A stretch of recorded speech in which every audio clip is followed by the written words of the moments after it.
Welcome to One Chapter Closer. We're in the book of Luke, chapter 15, verses 11 to 32.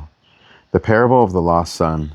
To illustrate the point further, Jesus told him this story. A man had two sons. The younger son told his father, "I want my share of your estate now before you die." So his father then agreed to divide his wealth between his two sons. A few days later, the younger son packed all of his belongings and moved to a distant land, and there he wasted all of his money in wild living. About the time his money began to run out, a great famine swept over the land, and he began to starve. He persuaded a local farmer to hire him, and the man sent him in the fields to feed the pigs. The young man became so hungry that even the pods he was feeding the pigs looked good to him, but no one gave him anything.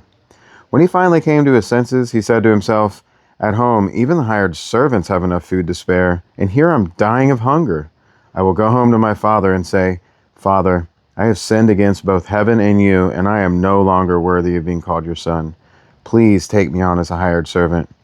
So he returned home to his father, and while he was still a long way off, his father saw him coming.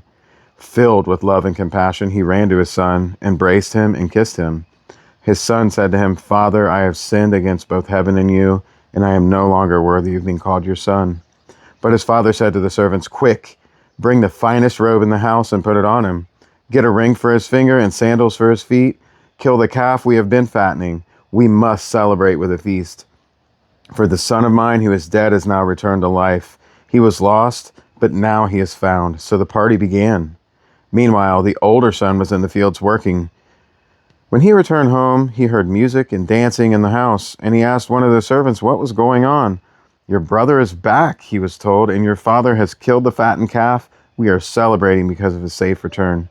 The older brother was angry and wouldn't go in. His father came out and begged him, but he replied, 'All these years I have slaved for you and never once refused to do a single thing you told me to do.